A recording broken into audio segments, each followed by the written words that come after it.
देखो, सोफा के नीचे कचरा है, वहां भी झाड़ू लगा दो। वो क्या है ना सासू माँ, मैंने अपने घर में कभी झाड़ू पोछा किया ही नहीं।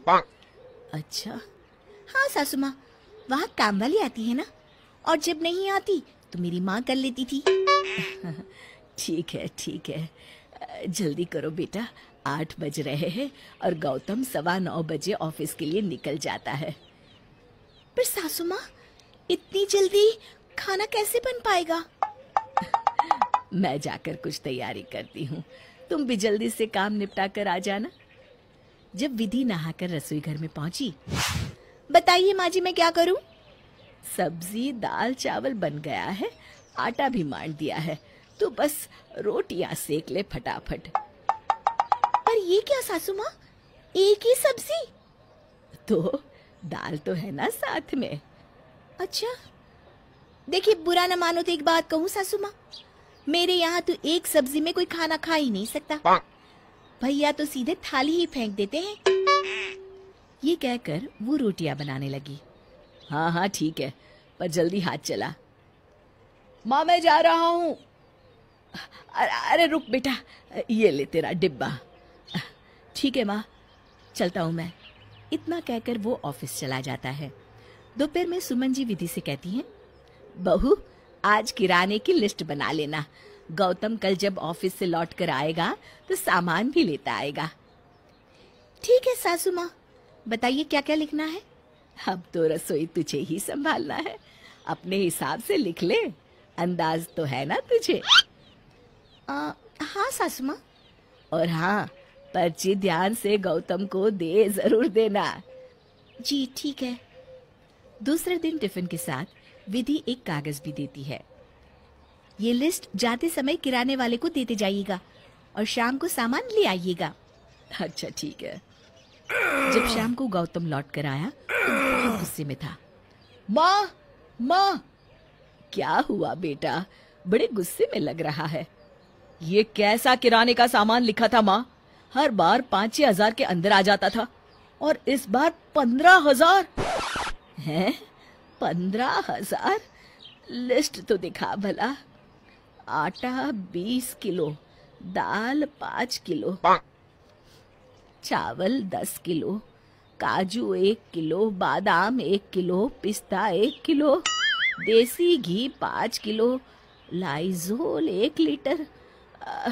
बहू कहीं पर्चा बदल तो नहीं गया? नहीं सासू माँ, ये मैंने ही लिखा है। इतना सामान तो किसी प्रोग्राम में आता है बेटा।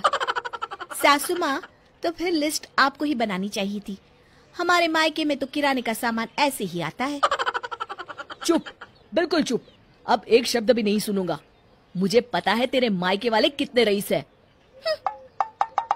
विधि गुस्से में कमरे में चली गई। ये क्या किया बेटा तूने, रुला दिया उसे। माँ, तुमने बातें नहीं सुनी उसकी? अभी उसमें बचपना है, पर तुम तो समझदार हो ना। अरे माँ तुम भी। जा अब हाथ मुंह धो ले, मैं चाय बनाती हूँ। इसी तरह दिन बीतने लगे, पर विधि की शेखी मारने की आदत ना गई। लेकिन गौतम का इस आदत पर चिढ़ना बढ़ गया। एक दिन सुमन जी उसके लिए साड़ी लेकर आई। बहू ये साड़ी लो। अरे वाह, तुम दीपावली पर इसी साड़ी को पहनना, हरा रंग तुम्हारे ऊपर बहुत अच्छा लगता है। सासू माँ, पिछले साल सेम ऐसी ही साड़ी मेरी माँ ने बर्तन वाली और झाड़ू पोछा वाली को दी थी। ये सुनकर गौतम को बहुत गुस्सा आया। वो कुछ बोलने ही वाला था कि सुमन जी ने उसे इशारे से चुप रहने को कहा। अगली सुबह गौतम ऑफिस के लिए तैयार होकर बोला, माँ टिफिन बना। बहू टिफिन तैयार है? हाँ, बस हलवा रखना बाकी है। जल्दी कर बहू, ला हलवा मैं रख देती हूँ। सासू माँ, ऐसा हलवा तो मेरे घर में किसी के गले से ना उतरे।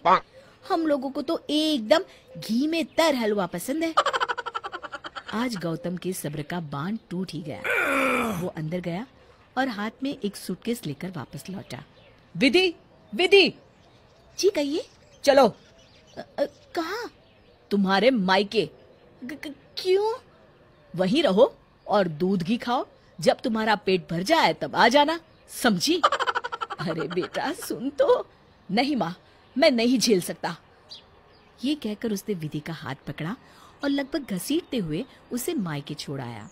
कुछ दिन बाद सुमन जी ने कहा, बेटा तू तो ऑफिस में रहता है और मैं पूरे दिन घर में अकेली रहती हूँ और इसीलिए खाली घर खाने को दौड़ता है। माँ, मैं कैसे जाऊं? बड़े गुस्से में छोड़कर आया हूँ उसे। तो क्या हुआ बेटा, पूरे दिन घर में चहकती फिरती थी। देखता हूँ संडे को। अगले दिन गौतम का टिफिन देकर सुमन जी ने कहा, आज ध्यान से ले आना बहू को। आज नहीं माँ। शाम को जब 6 बजे गौतम घर लौटा तो उसने देखा दरवाजा बंद है। चलो एक्स्ट्रा चाबी से खोल लेता हूँ। दरवाजा खोलकर जैसे ही गौतम सोफा पर बैठा, उसकी नजर टेबल पर रखे कागज पर पड़ी। मैं बहू को लेने जा रही हूँ, तुझे आना हो तो तैयार होकर बनारसी मिठाई भंडार पर आ जा।